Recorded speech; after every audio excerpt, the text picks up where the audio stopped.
Welcome back बच्चों। जो topic है हमारा, अभी हम उसी टॉपिक को कंटिन्यू करेंगे जो पिछली बार हम कर रहे थे। सेल का इंट्रोडक्शन हम कर रहे थे, हम उसी को कंटिन्यू करेंगे। आज मैं आपको बताऊंगा नंबर ऑफ सेल्स को अगर आप बेस मानते हैं, नंबर ऑफ सेल्स को यदि हम बेस मानते हैं तो हम सेल्स को दो तरह से मानते हैं। एक को हम बोलते हैं यूनिसेलुलर और दूसरे को हम बोलते हैं मल्टी सेलुलर। वैसे तो नाम से ही आपको ये क्लियर हो गया होगा कि यूनिसेलुलर और मल्टी सेलुलर में बेसिक डिफरेंस क्या है। ओके, तो नंबर ऑफ सेल्स के हिसाब से हम सेल्स को दो पार्ट्स में बांटते हैं, यूनिसेलुलर और मल्टी सेलुलर। ठीक है जी। तो on the basis of number of cells, organism can have a single cell और it can have more than one cells. Okay, एक ऑर्गेनिज्म जो है वो उसमें एक सेल से भी ऑर्गेनिज्म बनते हैं और बहुत सारे सेल से भी ऑर्गेनिज्म बनते हैं। तो इसमें बहुत सारी आप एग्जांपल दे सकते हैं। जैसे जब आप बात करते हो एक सेल की, तो अमीबा, पैरामीशियम, बैक्टीरिया, ये सब जो है यूनिसेलुलर ऑर्गेनिजम्स हैं।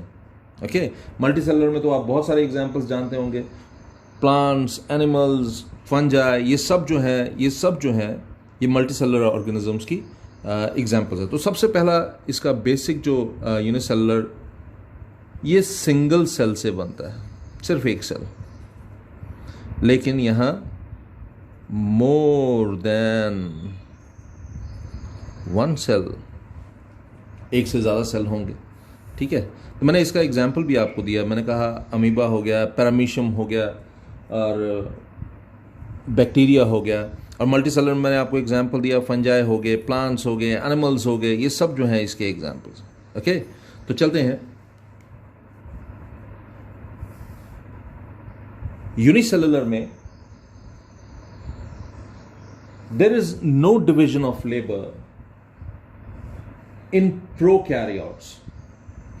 तो प्रोकैरियोटिक के बारे में मैं अभी आपको थोड़ी देर में बताने वाला हूं, लेकिन मैं ऐसे आपको बता देता हूं। प्रोकैरियोट्स जो हैं या प्रोकैरियोटिक सेल्स जो हैं, ये बेसिकली प्रिमिटिव फॉर्म है सेल्स की। ठीक है, और आपको अभी मैं उसके बारे में बहुत सारी चीज़ें बताऊंगा। एक्चुअली सेल्स को हमने दो फॉर्म्स में बांटा हुआ है, प्रोकैरियोट्स और यूकैरियोट्स। ओके, या प्रोकैरियोटिक सेल्स और यूकैरियोटिक सेल्स। तो इसमें अभी जो मैं बात कर रहा हूं वो यूनिसेलुलर में मैं प्रोकैरियोट्स की बात कर रहा हूं। तो जो प्रोकैरियोटिक सेल्स होते हैं, there is no division of labour in prokaryotic unicellular organisms, but it may be seen in eukaryotic organisms. ठीक है, अगर आप प्रोकैरियोटिक यूनिसेलुलर ऑर्गेनिजम्स की बात करें तो नो डिविजन ऑफ लेबर, मतलब एक ही सेल सारे फंक्शन जो है परफॉर्म कर देता है। अभी हम किसकी बात करें? प्रोकैरियोट्स की बात करें, और वो भी यूनिसेलुलर। प्रोकैरियोटिक यूनिसेलुलर ऑर्गेनिजम्स जो हैं उनमें डिवीजन ऑफ लेबर जो है नहीं होता, यानी कि एक ही सेल जो है वो सारे काम जो है परफॉर्म करता है। But it may be seen in eukaryotic organism, ये मैं आपको ऑलरेडी बता चुका हूं। और यहां पर अगर आप बात करते हैं मल्टी सेलुलर ऑर्गेनिजम्स की, all cells are specialised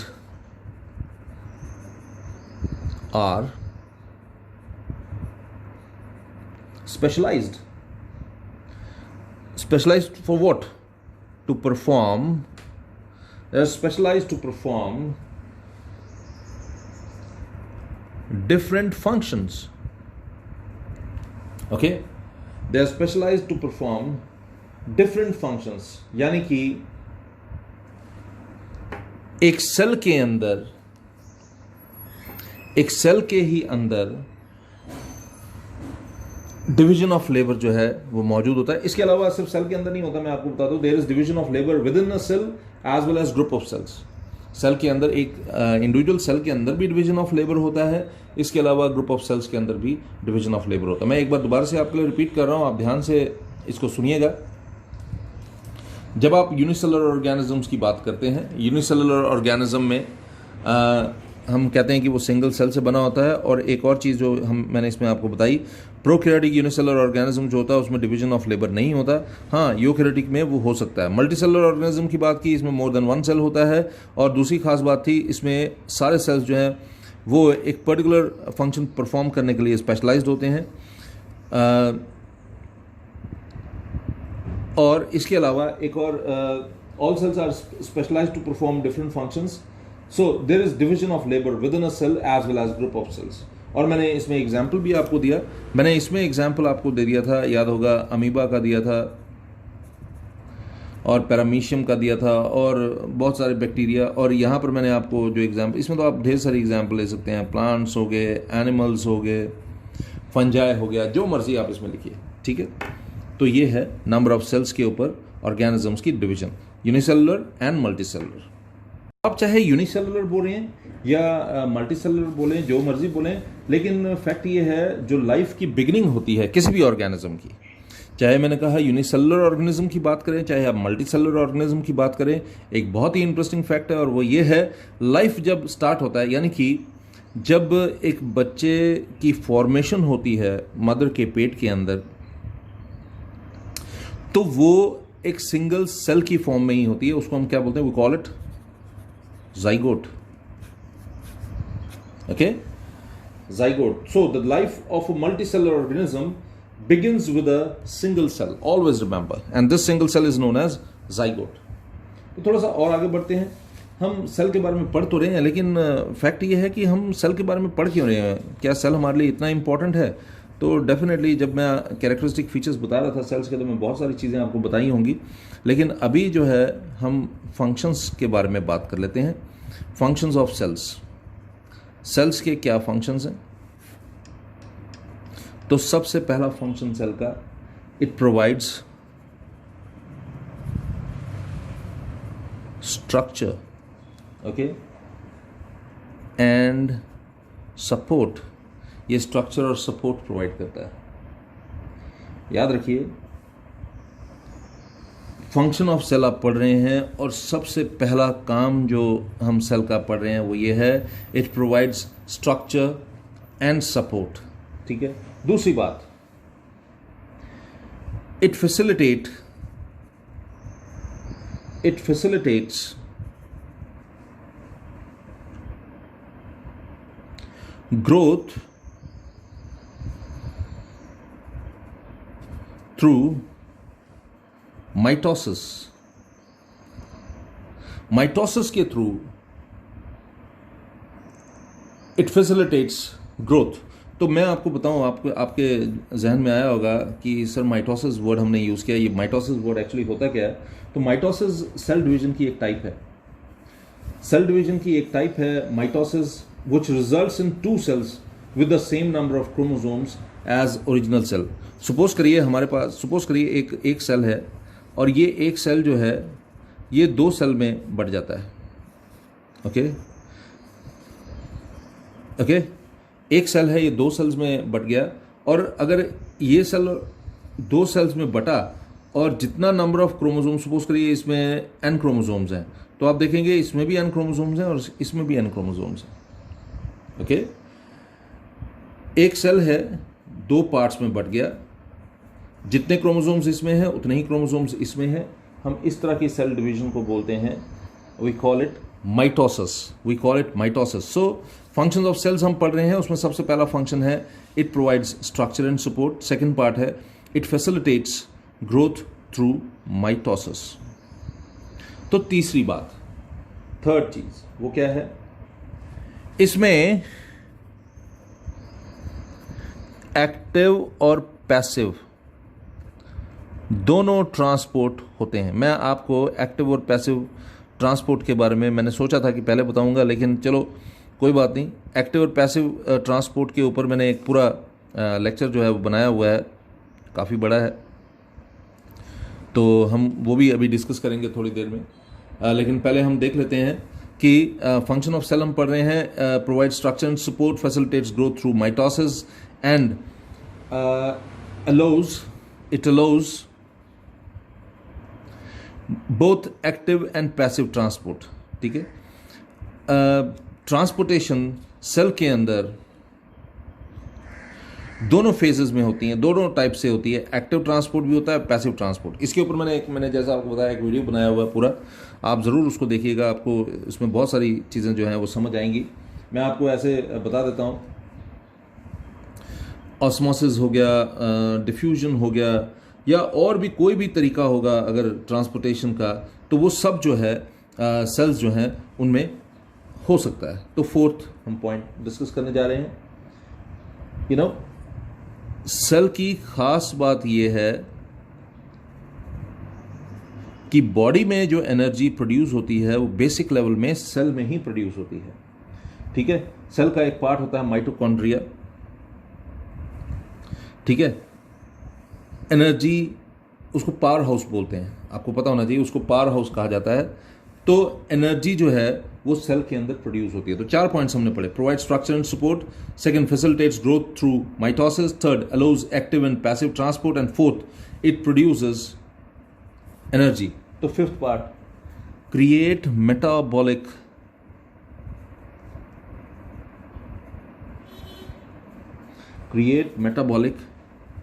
reactions. Metabolic reactions create करने का काम भी जो है वो सेल्स के अंदर ही परफॉर्म किया जाता है। मैं वैसे आपको बता दूं, शायद पिछले उसमें मैंने बताया भी था कि हमारा सेल जो है वो कोई आम चीज़ नहीं है। हमारा सेल जो है वो अपने आप में एक बहुत बड़े शहर की तरह काम करता है, जहाँ पर शहर में अलग अलग डिपार्टमेंट्स होते हैं जो अलग अलग फंक्शंस परफॉर्म करते हैं। हमारा सेल भी जो है, हमारी बॉडी के अंदर मौजूद एक सेल जो है वो पूरी तरह से एक शहर की तरह है, जिसमें अलग अलग डिपार्टमेंट्स हैं, और ये अलग अलग डिपार्टमेंट्स जो हैं वो अलग अलग फंक्शन जो है वो परफॉर्म कर रहे हैं। और सिक्स्थ पार्ट जो हम डिस्कस करेंगे वो है add in reproduction. Aid means help. It helps in reproduction. So, functions of cells: it provides structure and support, it facilitates growth through mitosis, allows active and passive transport, produces energy, creates metabolic reactions, and aids in reproduction. ये सब जो है, ये अभी जो हमने पढ़ा, ये क्या है? ये है सेल्स के फंक्शन। तो अभी तक मैंने आपको मल्टीसेलुलर और यूनिसेलुलर के बीच का डिफरेंस बताया, और फिर उसके बाद मैंने आपको बताया कि किस तरह से फंक्स जो हैं, किस तरह के फंक्शंस जो हैं वो सेल्स जो हैं परफॉर्म करते हैं। यूनिसेलुलर मल्टीसेलुलर का डिफरेंस, फंक्शंस ऑफ सेल्स, ये 2 चीज़ें अभी अभी हमने पढ़ी। लेकिन रुकेंगे नहीं, आगे बढ़ते हैं। और क्या है अगला टॉपिक वो देखते हैं। अगला टॉपिक है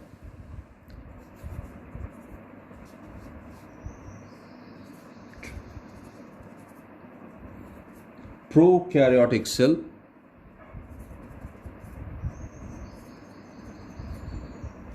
और यूकैरियोटिक सेल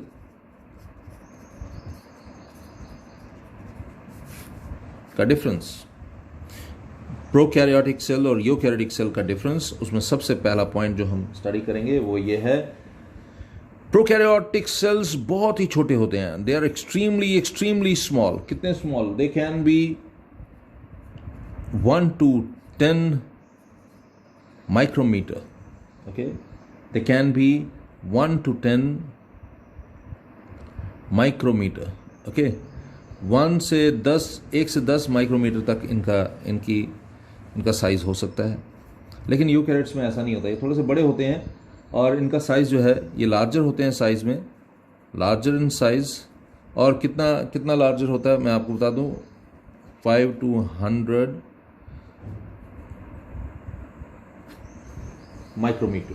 ठीक है, तो प्रोकैरियोट्स के बारे में मैंने आपको बताया, these are extremely small in size, and eukaryotics के बारे में बताया, they are extremely large in size. चलते हैं सेकंड पॉइंट। इनमें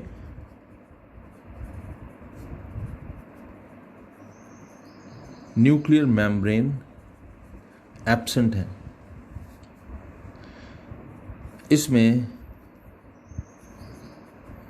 न्यूक्लियर मेम्ब्रेन प्रेजेंट है।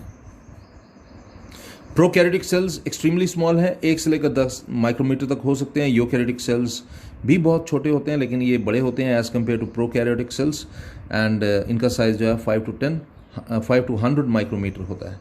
प्रोकैरियोट्स में न्यूक्लियर मेम्ब्रेन एब्सेंट होता है, यूकैरियोटिक सेल्स में न्यूक्लियर मेम्ब्रेन प्रेजेंट होता है।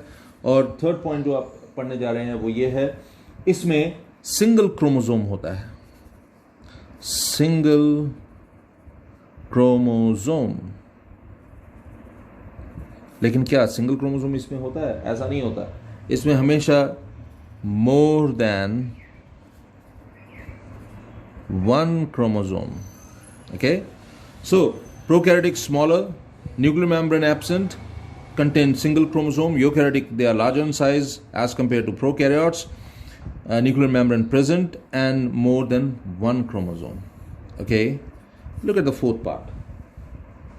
Nucleolus इसमें absent है, nucleolus absent है, लेकिन इसमें न्यूक्लियोलस प्रेजेंट है। ओके, इसमें न्यूक्लियोलस एब्सेंट है, इसमें न्यूक्लियोलस प्रेजेंट है। मैं दोबारा से चल रहा हूँ। प्रोकैरियोटिक सेल्स की बात कर रहे हैं, smaller in size, it is 1 to 10 micrometre in size. Eukaryotic larger in size as compare to prokaryotic, it is about 5 to 100 micrometre. Prokaryotic cells, in prokaryotic cells, nuclear membrane absent. In eukaryotic cells, nuclear membrane present. In prokaryotic cells, these prokaryotic cells have single chromosome, while eukaryotic cells have more than 1 chromosomes. And in eukaryotic cells, nucleolus absent, but in eukaryotic cells, nucleolus is present. अब हम बात करते हैं fifth point की। तो मैं आपको बता दूं, जितने भी मेम्ब्रेन बाउंड ऑर्गेनेल्स हैं, ओके, वो सब इसमें एब्सेंट हैं। आपको मैं बता दूं, मेम्ब्रेन बाउंड ऑर्गेनेल्स कौन कौन सी होती हैं। जैसे माइटोकॉन्ड्रिया मेम्ब्रेन बाउंड होती है, प्लास्टिड्स मेम्ब्रेन बाउंड होता है, एंडोप्लाज्मिक रेटिकुलम ये भी मेम्ब्रेन बाउंड होता है, गोल्गी एपरेटस ये भी मेम्ब्रेन बाउंड होता है, और लाइजोसोम्स ये भी मेम्ब्रेन बाउंड होते हैं, और बहुत सारे। Okay, so membrane bound organelles are absent. Membrane bound organelles means mitochondria, plastids, endoplasmic reticulum, Golgi apparatus, lysosomes, these are absent. Okay, तो membrane bound organelles absent, लेकिन यहाँ पर ऐसा नहीं होता। यहाँ पर membrane bound cell organelles present। ठीक है जी, यहाँ पर वो प्रेजेंट होते हैं। मैं दोबारा से रिपीट कर देता हूँ आपके लिए। प्रोकैरियोटिक सेल्स के बारे में हम पढ़ रहे थे, स्मॉलर होते हैं साइज में 1 से 10 माइक्रोमीटर। न्यूक्लियर मेम्ब्रेन यहाँ पर एब्सेंट होता है, सिर्फ न्यूक्लियर मेम्ब्रेन ही एब्सेंट होता है, या न्यूक्लियोलस भी एब्सेंट होता है, और मेम्ब्रेन बाउंड बाकी cell organelles, mitochondria, plastids, endoplasmic reticulum, Golgi apparatus, lysosomes, ये सब यहाँ पर एब्सेंट है। लेकिन यूकैरियोटिक्स में ऐसा नहीं होता। यूकैरियोट्स में जो है वो ये साइज में बड़े होते हैं as compare to prokaryotes. Nuclear membrane यहाँ पर प्रेजेंट होता है, यहाँ पर एब्सेंट था, यहाँ पर प्रेजेंट होता है, और मोर देन 1 क्रोमोसोम होता है। यहाँ पर तो सिंगल क्रोमोसोम था ना, लेकिन यहाँ पर मोर देन 1 क्रोमोसोम है। यूकैरियोट्स में न्यूक्लियोलस प्रेजेंट होता है, जो कि यहाँ पर एब्सेंट था, और मेम्ब्रेन बाउंड सेल ऑर्गेनेल्स भी जो है वो यहाँ पर प्रेजेंट होते हैं। अब आगे हम डिटेल स्ट्रक्चर स्टडी करेंगे यूकैरियोटिक सेल का। तो मैं आपको बता दूं, ज़्यादातर सेल जो होते हैं उनमें कुछ कॉमन सब सेलुलर स्ट्रक्चर्स होते हैं, ठीक है। और एक जनरलाइज्ड यूकैरियोटिक सेल जो है उसके भी बहुत सारे ऐसे स्ट्रक्चर हैं जिनको हम डिस्कस कर सकते हैं। उनमें सबसे पहली बात जो मैं आपको इसके बारे में बता रहा हूँ, इसमें 3 मेन कंपोनेंट्स होते हैं। प्लाज्मा मेम्ब्रेन, ठीक है जी,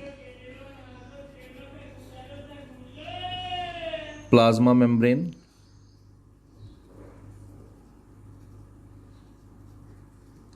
इसको सेल मेम्ब्रेन भी कहा जाता है। ओके, पहला है प्लाज्मा मेम्ब्रेन, दूसरा जो है वो है न्यूक्लियस, तीसरा जो है उसको हम कहते हैं साइटोप्लाज्म। प्लाज्म। तो प्लाज्मा मेम्ब्रेन और सेल मेम्ब्रेन, दूसरा है न्यूक्लियस, तीसरा है cytoplasm.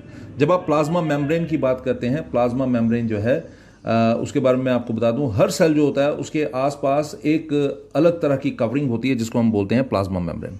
So what is plasma membrane और cell membrane? Cell membrane basically envelope है जो पूरे सेल को घेर कर रखता है। तो every cell is enclosed on all sides by a distinct covering called plasma membrane. इसके बारे में आपको एक बात बताऊं, ये एक लिविंग स्ट्रक्चर है, ये एक लिविंग स्ट्रक्चर है। दूसरी बात, एक्सट्रीमली थिन होता है, ultra thin, extremely thin structure, ठीक है। और किससे बना होता है? लिपिड से बना होता है और प्रोटीन से बना होता है। It is made of lipids and proteins. तो मैं दोबारा से आपके लिए रिपीट कर देता हूं, प्लाज्मा मेम्ब्रेन और सेल मेम्ब्रेन जो है ये बेसिकली क्या है? ये लिविंग स्ट्रक्चर्स हैं जो अल्ट्रा थिन हैं और लिपिड्स और प्रोटीन से बने होते हैं। और ये क्या करते हैं? ये सेल स्ट्रक्चर को बाहर से कवर करके रखते हैं, ठीक है ना। मतलब सेल के अंदर जितना भी सामान है उसको कवर करने का काम जो है वो किसका है? सेल मेम्ब्रेन का या प्लाज्मा मेम्ब्रेन का। और एक और चीज़ मैं आपको इसके बारे में बता देता हूँ। प्लाज्मा मेम्ब्रेन जो है ये सिलेक्टिवली परमिएबल मेम्ब्रेन है। मैं आपको बताऊंगा कि सिलेक्टिवली परमिएबल मेम्ब्रेन क्या होता है। जब आप बोलते हैं, आप टर्म यूज करते हैं सिलेक्टिवली परमिएबल, इसका मतलब क्या होता है? ओके, तो उससे पहले मैं आपको मतलब बताऊंगा किसका? Impermeable, impermeable. और उसके बाद मैं आपको टॉपिक बताऊंगा परमिएबल, ठीक है। परमिएबल क्या होता है वो भी देख लेते हैं, ओके। तो परमिएबल क्या होता है वो भी देख लेते हैं और उसके बाद हम देखते हैं कि सिलेक्टिवली परमिएबल क्या होता है। पहले देखें इम्परमिएबल, फिर परमिएबल, फिर सिलेक्टिवली, फिर सेमी परमिएबल और चौथा है सिलेक्टिवली परमिएबल, ठीक है जी। तो पहला देखते हैं impermeable. What do you mean by impermeable? When we say impermeable membrane, इसका मतलब होता है एक ऐसा मेम्ब्रेन जो ना सॉल्वेंट को, ओके, ना ही सल्यूट को। If a membrane does not allow both solvent and solute molecules to penetrate through it, ठीक है, does not allow. So when a membrane does not allow solvent and solute particles to penetrate through it, जब solvent और solute particles को allow नहीं किया जाता, अपने से पेनिट्रेट नहीं होने दिया जाता, पार नहीं जाने दिया जाता, हम उस तरह की मेम्ब्रेन को बोलते हैं इम्परमिएबल मेम्ब्रेन। दूसरे होते हैं परमिएबल मेम्ब्रेन। इसमें क्या होता है? वो पेनिट्रेट कर सकते हैं सॉल्वेंट भी और सोल्यूट भी, both solvent and solute. So impermeable membrane वो membrane हो गया which does not allow solvent and solute to penetrate through it. Permeable हो गया वो membrane जो solvent और solute को allow करते हैं अपने से penetrate होने के लिए, ठीक है। तो थोड़ा सा और आगे बढ़ते हैं। Semi permeable membrane. Semi permeable membrane हर चीज़ को अपने अंदर पेनिट्रेट नहीं करने देता, ये सिर्फ it only allow solvent molecules but not the solute particles, ठीक है। इसमें क्या होता है? Only solvent not solute is allowed to penetrate, okay. जैसे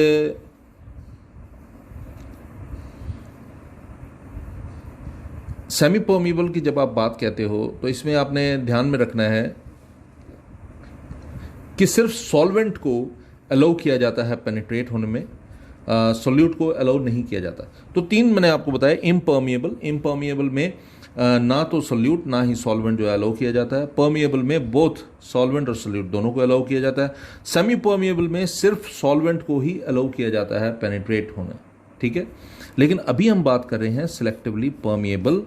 तो ये जो प्लाज्मा मेम्ब्रेन है ये सिलेक्टिवली परमिएबल है। क्या है जी? ये सिलेक्टिवली प्लाज्मा मेम्ब्रेन जो है वो सिलेक्टिवली परमिएबल है। तो जब हम बोलते हैं कि सिलेक्टिवली परमिएबल होता है, इसका मतलब क्या होता है? It allows penetration of solvent freely. Okay, solvent तो पूरी तरह से अलाउड है, ठीक है, बट स्पेसिफिक सोल्यूट पार्टिकल्स, लेकिन हर सोल्यूट पार्टिकल जो है वो अलाउड नहीं होता है। सॉल्वेंट सारे अलाउड हैं, लेकिन सोल्यूट पार्टिकल सारे जो हैं इसमें अलाउड नहीं होते। तो हम इस तरह के मेम्ब्रेन को बोलते हैं selectively permeable membrane. Selectively permeable membrane में क्या होता है? सॉल्वेंट तो अलाउड होता है, लेकिन स्पेसिफिक सोल्यूट पार्टिकल्स जो हैं वो अलाउड होते हैं, बाकी जो है अलाउड नहीं होते।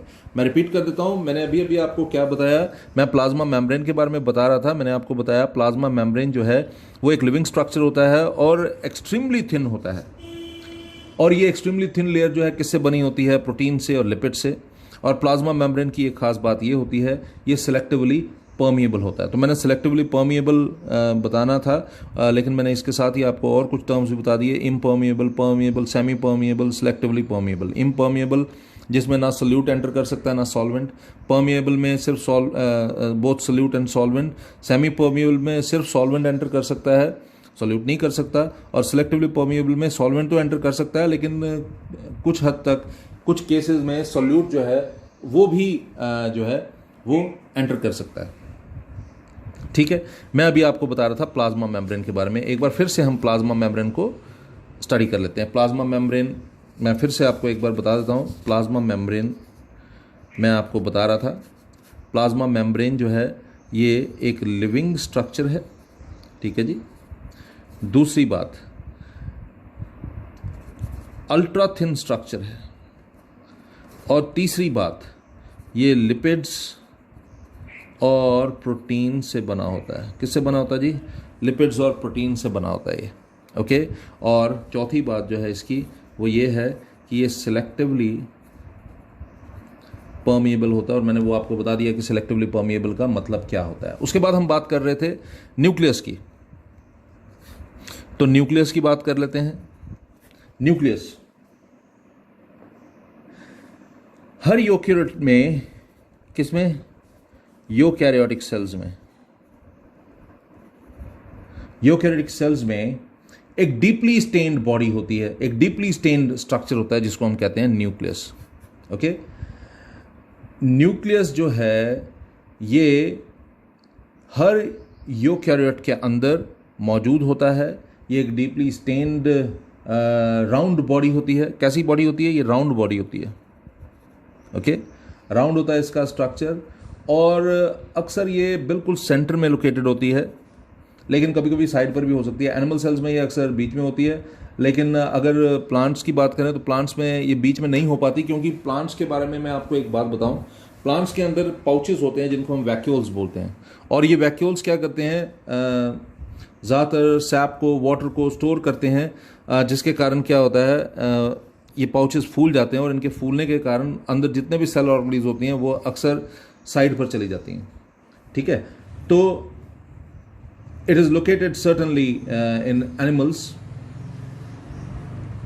Centrally in animal cells, but it is pushed to one side due to large vacuole and plant cells. एक और मैं आपको बता दूं, it is the most conspicuous and the largest organelle of an eukaryotic cell। एक eukaryotic cell में ये बड़े आराम से दिखाई देने वाला सबसे बड़ा सेल ऑर्गेनेल होता है। और इसकी ख़ास बात ये होती है कि इसके अंदर जेनेटिक मटेरियल होता है। क्या होता है? इसके अंदर जेनेटिक मटेरियल जो है वो मौजूद होता है। तो हमने प्लाज्मा मेम्ब्रेन के बारे में पढ़ा था। वो एक लिविंग स्ट्रक्चर है, अल्ट्रा थिन होता है, लिपिड्स और प्रोटीन से बना होता है और सिलेक्टिवली परमिएबल होता है। न्यूक्लियस के बारे में हमने पढ़ा, ये यूकेरियोट्स में मौजूद होता है, यूकेरियोटिक सेल्स में मौजूद होता है, और राउंड स्टेन्ड स्ट्रक्चर होता है। ये हाईली स्टेन्ड स्ट्रक्चर होता है, डीपली स्टेन्ड स्ट्रक्चर होता है। और एक और ख़ास बात ये होता है कि एनिमल्स में ये अक्सर सेंटर में मौजूद होता है, लेकिन प्लांट्स में ये अक्सर साइड पर चला जाता है, क्योंकि प्लांट्स के अंदर मैंने बताया आपको वैक्यूल्स जो होते हैं उनका साइज़ बहुत बढ़ जाता है, जो मटेरियल उन्होंने स्टोर किया होता है उसके कारण। इसके कारण क्या होता है, सारे सेल ऑर्गेनेल्स जो होते हैं साइड पर चले जाते हैं। और इसके अलावा न्यूक्लियस की खास बात ये होती है, इसमें जेनेटिक मटेरियल जो है मौजूद होता है। और लास्ट में आज के लेक्चर में हम बात करेंगे साइटोप्लाज्म के बारे में। साइटोप्लाज्म क्या होता है? तो साइटोप्लाज्म के बारे में बात करने से पहले मैं आपको एक चीज़ बता दूं। साइटोप्लाज्म बेसिकली बहुत ही इंपॉर्टेंट पार्ट है सेल का। ये फ्लूइड और सेमी फ्लूइड के फॉर्म में मौजूद होता है। और कहाँ पर मौजूद होता है? It is the fluid and semi fluid material field in between nucleus and plasma membrane. Nucleus और प्लाज्मा, ये प्लाज्मा मेम्ब्रेन है सपोज करिए और ये न्यूक्लियस है। ओके तो इसके बीच में जो फ्लूइड मौजूद होता है ना, हाँ, ये सपोज करिए अगर सेल है तो ये इसकी बाउंड्री है और ये न्यूक्लियस है। तो इसके बीच में जो फ्लूइड होता है इसको we call cytoplasm. The fluid and semi fluid matrix filled in between the nucleus and the plasma membrane is called cytoplasm. तो कहाँ पर मौजूद होता है? ये मौजूद होता है between nucleus and plasma membrane. और याद रखना है ये फ्लूइड की फॉर्म में होता है और की जगह आप एंड यूज़ कीजिए। और सेमी फ्लूइड की फॉर्म में होता है। फ्लूइड की फॉर्म में होता है और सेमी फ्लूइड की फॉर्म में होता है। एंड और मतलब एंड सेमी फ्लूइड की फॉर्म में होता है।